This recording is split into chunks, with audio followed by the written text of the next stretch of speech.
didn't know what it was or anything. So they never did find me. And so anyway, Michael, to make this story a little longer, I'll tell a little bit more about it. But I found he wanted to build a saddle and wanted me to help him build a saddle, show him how. He didn't want to build a bunch of saddles. He didn't want to learn to build saddles for a living or anything. He just wanted to build one saddle. Wanted me to help him. So we made some arrangements, and he started coming to the house. Um, every Saturday, every Saturday for a good while. Every once in a while we'd miss a Saturday. He or I would have to, couldn't make it, but so he ended up making a saddle and did a good job. He run a shoe repair shop. At one time in Columbus, he had, I think he told me, up to five, I believe it was five shoe shops in Columbus at one time. And it just got to be too much for him, so he started cutting back. But he did other leather work on the side. He, at one time, he built belts and took them to shows. And um, he didn't tool, but he could cut leather and handle leather pretty good. So he built this saddle. He had bought a tree at an auction up at Weaver's in Mount Hope, Ohio, have a yearly auction, and he had bought this tree up there. And it was a big old swell front tree, probably 14-inch, maybe more than 14-inch, but it had a lot of swell to it. And he built it and did a pretty good job of it. In fact, he took it to the Ohio State Fair and won Best of Show with it. So that's pretty good. Um, so anyway, we become friends, and right now I'm sitting in his building in Delaware, Ohio, taping this.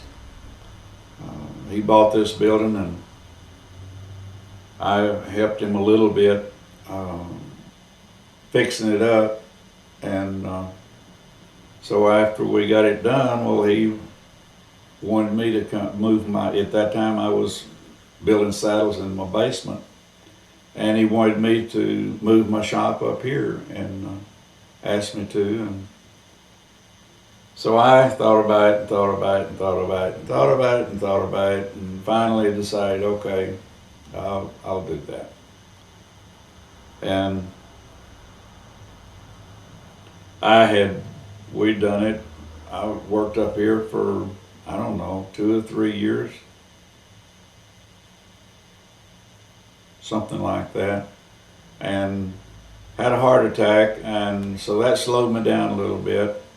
And afterwards, I come back to work up here and work some, and we just decided, Evelyn and I decided that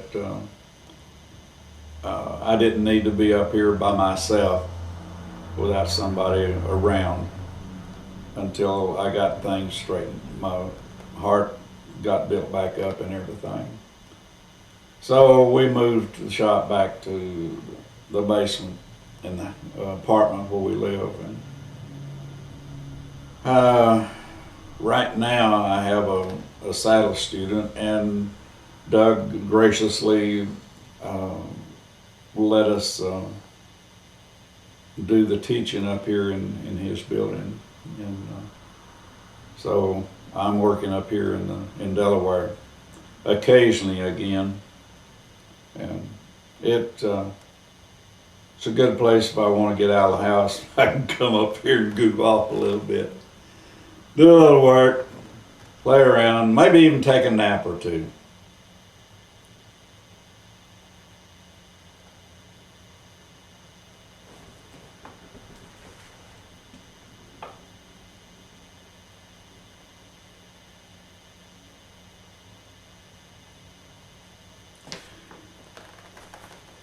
Doug called me one day. I believe this was before, yeah, I know it was. It was before we started operating out of this building. He called me and said, I got something you need to come over here and look at. He was at his shoe shop. At that point, he was down to 3 shoe shops. And he told me where he was at. And he said, you need to come over here and take a look at what I got. So I went over there, and it was one of my saddles. And boy, it was used. So we got to looking at it and determined by the serial number that it had been made it was about 23 years old. And the fenders was thin, the stirrup leather was wore out. I forget now what they brought it in there for, but it really wasn't. It really needed a lot more work than what they brought it in there for. And he had the latest phone number that had brought it in.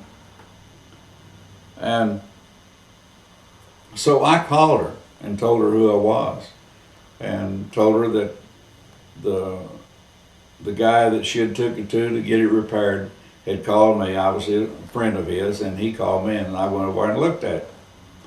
And I said, if you don't mind, I said, I would like to do the repair work on it. And this real tech said, you bet. So I took it back to the house with me, and I went ahead and replaced the stirrup leathers, some stuff that it needed, and I didn't do it. I didn't ask her about it. So I told her that I didn't ask her and get her approval, but I did it because it needed it. And if she wanted to pay me, fine, and if she didn't want to pay me, that was okay too. But I wanted it to go back to her in good shape. And so I got to talking to her, and she said that her parents had bought that for her when she was 16 years old, and that she had rode that saddle, she said, every day since she had it. And now she was grown woman, married, and now her teenage daughter was riding it every day. And boy, you could tell it really had been rode, boy. But it was still in good shape. The wool skin was still all good. The fenders and the stirrup leathers was about all that really needed repairing. Seemed like she had replaced the flank cinch. It wasn't the original flank cinch.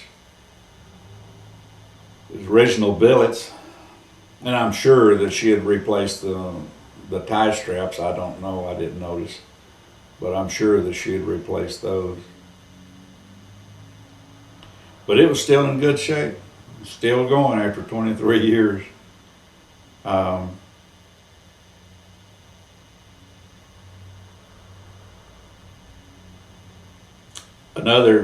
A man brought me a saddle, and it was in a lot better shape than that one was. But he said that I built it for him the first year I was at Rod's. So at that time when he brought it to me, that had to make that saddle 25 years old. But it was in a lot better shape than the other one that the lady had brought in. This one hadn't been rode near that much. The fenders and the stirrup leathers, everything was still good.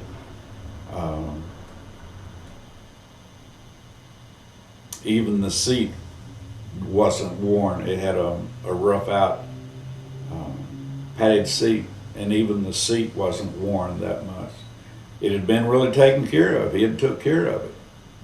And Doug was here, and him and his wife come in, and I kept kidding him. I said, man, I really would like to have that saddle. I said, you need a new saddle.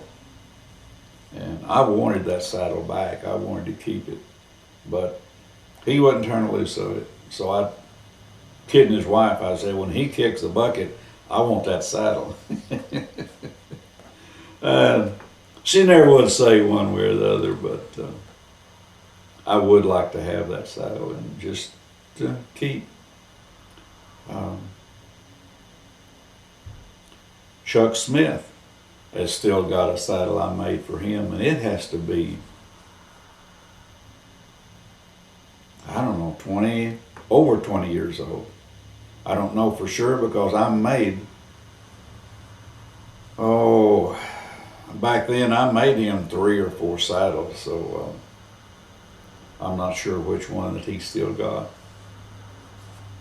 But a friend of mine, Scott Shipman, he brought it in to Rod's, and Scott works there and does some repair work, and he brought it in and Scott did some repair work on it. I don't know what it was, but he said it was still in real good shape, whatever it was. It just something from abuse had broken or wore into or something.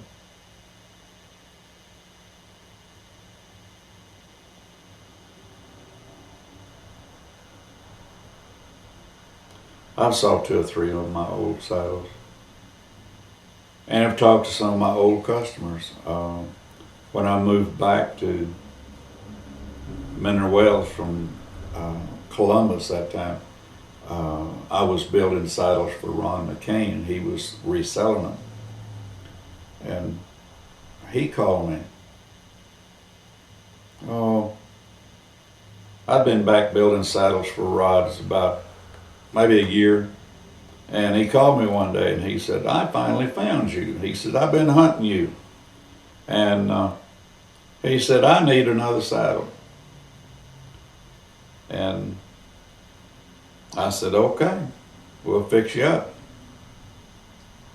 So he sent me a picture of the one that I had made him and he had kept, and he drew on it and wrote on the picture what he wanted changed and this, that, and the other. And so I made it for him and sent it to him. And Ron had been sick. He had a heart attack. He was having some heart trouble. And he was just getting back to where he could ride again, and he wanted a new saddle. And I made it for him and shipped it to him, and he called me back a week, 2, 3 weeks later and told me about how it really is just what he wanted, and he was really enjoying getting back and riding some. He wasn't riding a whole lot yet, but he was riding. And things rocked on for several months. I don't think it's quite a year, maybe 9, 10 months. And I got a call from, I don't know if they told me who they were and their relation, but I don't think it was his wife, maybe a daughter, Ron's daughter, and wanted to know if I had Ron's saddle. And I said, I'm not sure what you're talking about. I said, I don't have a saddle that belongs to Ron. I said, what's the problem? And they said, well, Ron died a month before that or something.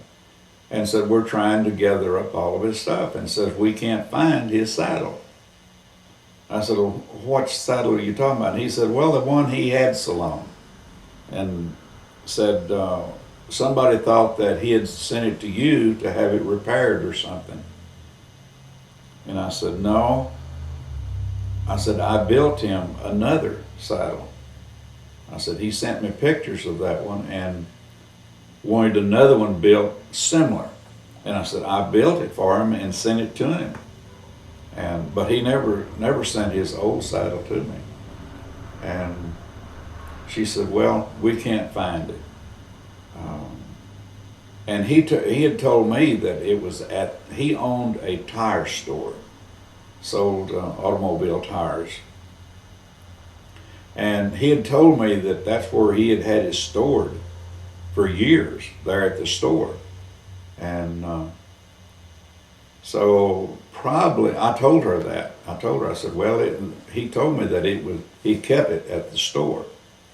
And whether they ever found it or not, I don't know, but it'd be a shame for somebody to steal it just because they could after he died. But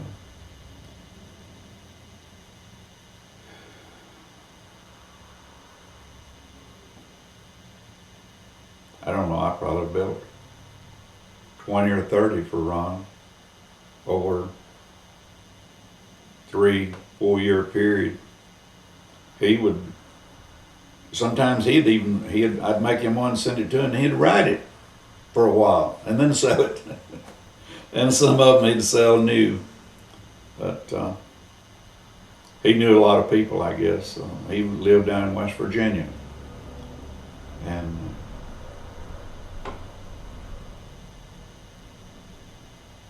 he loved food with horses.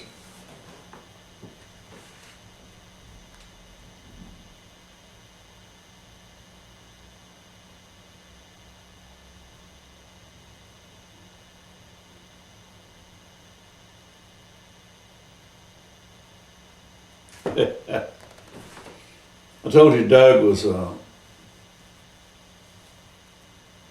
tool collector. And he said he'd been collecting tools ever since he was a kid. I'm not going to tell you, I'm not going to venture to say how old he is now, but he's a few years down the road now. And he's got these tools everywhere.